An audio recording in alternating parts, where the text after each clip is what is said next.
بسم اللہ الرحمن الرحیم الصلاة والسلام علی رسولہ الکریم وعلی آلہ وصحبہ اجمعین اما بعد۔ محترم بھائیوں اور دوستوں، مفتی سعید خان صاحب کے بیان پر جو انجینئر صاحب نے اپنی رائے دی، میں نے اس پر اپنی رائے کا اظہار کیا تو بہت سے لوگوں نے اس پر بہت سے سوالات بھی اٹھائے۔ میں مزید کلیریفیکیشن دینا چاہوں گا کہ میں نے کہا کیا تھا۔ سب سے پہلے تو میں نے یہ بات کہی تھی کہ علی بھائی نے مفتی صاحب کا بیان کاٹ کر لگایا ہے۔ اگر آپ مفتی صاحب کے چینل پر جا کر، میں نے سابقہ ویڈیو میں تھمبنیل بھی ساتھ اٹیچ کیا تھا، مفتی صاحب کے چینل پر جا کر آپ پوری ویڈیو دیکھیں، وہ یہ بات کیوں کر رہے تھے، سیاق سباق میں وہ کیا کہنا چاہتے تھے، آپ کو تب بات سمجھ میں آئے گی۔ بظاہر یہ کہہ دینا کہ انہوں نے حدیث کا مذاق اڑا دیا یا آقا علیہ السلام کے ارشادات کی توہین کر دی، یہ بہت بڑی جسارت ہے۔ خادم رضوی صاحب والے کام نہ کریں۔ ایک طرف تو آپ خادم رضوی صاحب کو، ممتاز قادری کو، یا جو آپ پر مرڈر اٹیمپٹ کریں گستاخی کے نام پر، ان کے خلاف تو آپ بیانات دیتے ہیں۔ بظاہر ہے وہ آپ کو گستاخ سمجھتے ہیں اور آپ کو یہ بات اچھی نہیں لگتی۔ اب آپ کسی نہ کسی درجے میں مفتی صاحب کو کہہ رہے ہیں کہ انہوں نے حدیث کا مذاق اڑا دیا، تو یہ توہین والی بات ہو گئی نا، کہ مفتی صاحب نے جان بوجھ کر حدیث رسول کا مذاق اڑایا، آقا علیہ السلام کی توہین کر دی، یا کہیں یہ حضور سے محبت کی دلیل ہے۔ تو ایک طرف آپ خادم رضوی صاحب کے خلاف باتیں کرتے ہیں کہ وہ گالیاں دیتے ہیں، گالیوں والی سرکار ہیں، سوراں سور نے نہ جانے کیا کچھ آپ نے کہہ دیا، اور وہی الفاظ تھوڑے اچھے انداز میں آپ مفتی صاحب کے بارے میں کہہ رہے ہیں۔ تو ہر طرف تو اپنا سودا بیچنے والی بات ہے۔ وہ جن کو گستاخ سمجھتے ہیں ان کے خلاف وہ حرزہ سرائی کر رہے ہیں۔ اب آپ جن کو گستاخ سمجھے ہوئے ہیں یا منکر حدیث کہنا شروع کر دیں تو بات تو ایک ہی ہے۔ تو خدارہ اس قسم کے لہجے سے پرہیز کریں، مفتی صاحب کا پورا بیان سنیں۔ اور میں نے ان کے لہجے پر یا ان کی گفتگو پر کوئی تبصرہ نہیں کیا تھا، میں نے علی بھائی کے بیان پر تبصرہ کیا تھا کہ گستاخ نہ کہیں، حدیث کا مذاق اڑانے والا نہ کہیں، مفتی صاحب کے تھیم کو فالو کریں، جو اکثر انجینئر صاحب بھی کہتے ہیں کہ 295C کو جس طرح سے مس یوز کیا جا رہا ہے، اس کو صحیح طریقے سے بیان کیا جائے۔ تو میں بھی یہی کہہ رہا ہوں، وہ احادیث کو چونکہ انہوں نے پھر فقہ حنفی کا بھی حوالہ دیا، چاہے ٹھیٹھ حنفی، کٹر حنفی، انہوں نے اپنے آپ کو کہا ہے تو ان کا حق بنتا ہے، انہوں نے کہا ہے، میں اس کی بھی تائید نہیں کرتا۔ تو آپ فقہ حنفی کے اصول و ضوابط پر بات کریں۔ جاوید احمد غامدی صاحب نے حدیث عمار کا رد کیا تو بجائے علی بھائی حدیث عمار پر اصولی گفتگو کرتے، علوم الحدیث کو سامنے رکھتے، فن رجال کو سامنے رکھتے اور اس کا تحقیقی جائزہ پیش کرتے، وہ خادم رضوی صاحب سے بھی ایک قدم آگے بڑھ کر نہ جانے غامدی صاحب کے بارے میں کیا کچھ کہہ گئے۔ یہ ہمیں نظر کیوں نہیں آ رہا؟ دیوبندی بریلوی اہل حدیث جب اس قسم کی باتیں کرتے ہیں، المہند میں دیکھ لیں کیا کہا انجینئر صاحب نے، کہ کتابوں کے نام دیکھ لیں، شیر و شکر ہیں یہ اکابرین۔ اعلیٰ حضرت نے کتاب لکھی حسام الحرمین، حرمین کی تلوار، اور دیوبند نے کیا جواب دیا، المہند علی المفند، ہند کی تلوار سٹھیائے ہوئے بابے پر۔ تو آپ تو اس کو کنڈیم کر رہے ہیں۔ پھر المہند کے اندر جو الفاظ ہیں کہ علماء دیوبند پر ابلیسی لشکر حملہ آور ہوا ہے، آپ نے اس کو بھی کنڈیم کیا۔ اسی قسم کی باتیں آپ اپنے مخالفین کے بارے میں بھی کر رہے ہیں، تو انہیں آپ نے کس اصول پر غلط کہا؟ یا آپ کہیں کہ یہ علمی تنقیدات ہیں۔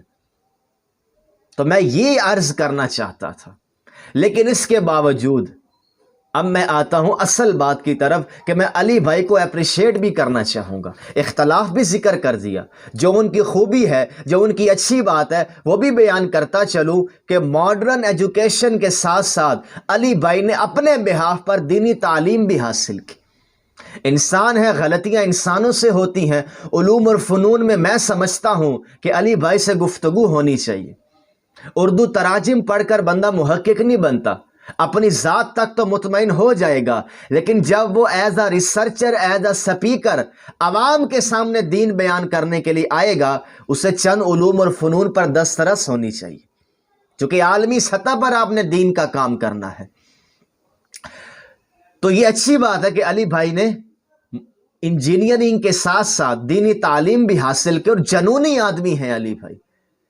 علماء کرام سے جو ان کے اختلافات ہیں، ان کا اپنا ایک انداز ہے، تو میں علماء سے بھی کہوں گا کہ علی بھائی سے اختلاف کریں، مخالفت نہ کریں۔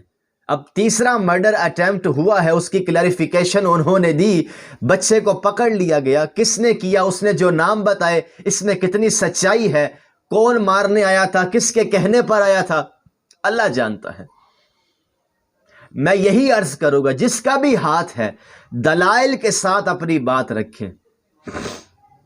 اگر علی بھائی کو قرآن کی کسی آیت کے سمجھنے میں آپ کے نزدیک وہ غلطی کھا گئے ہیں، تو صرفی اور نحوی ترکیب کے ذریعے، اصول تفسیر کے ذریعے علی بھائی کی غلطی ان پر واضح کرے۔ حدیث سے اگر علی بھائی نے کوئی غلط موقف اختیار کر لیا ہے، تو دلائل کے ساتھ علم حدیث کی روشنی میں اسماء و رجال کے فن کو سامنے رکھتے ہوئے علی بھائی کی غلطی ان پر واضح کرے، علمی طور پر، جو الحمدللہ کئی مقامات پر میں نے بھی ایسا ہی کیا۔ مجھے ان سے علمی اختلافات ہیں، باقی میں ان کی عزت بھی کرتا ہوں، ایک سینئر پرسنالٹی ہیں۔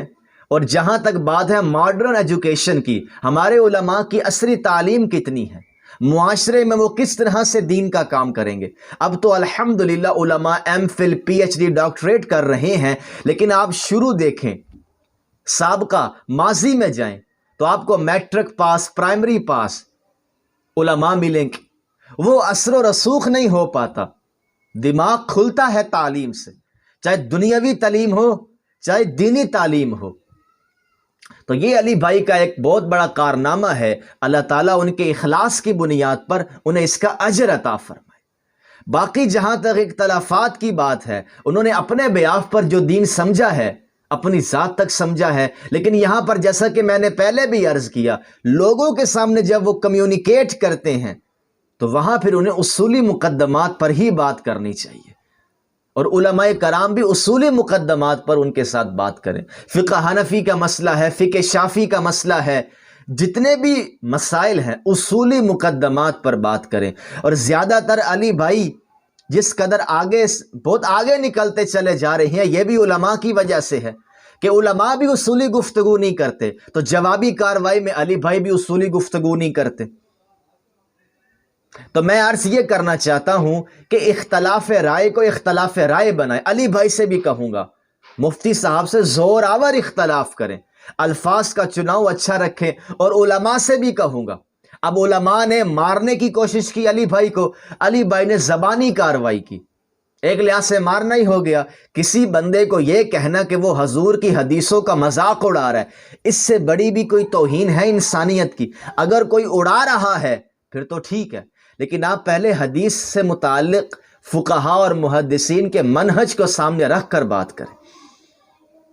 ایک محدث کسی حدیث کو صحیح کہتا ہے، دوسرا اس کو صحیح نہیں کہتا، یہاں پر آپ یہ حکم کیوں نہیں لگاتے؟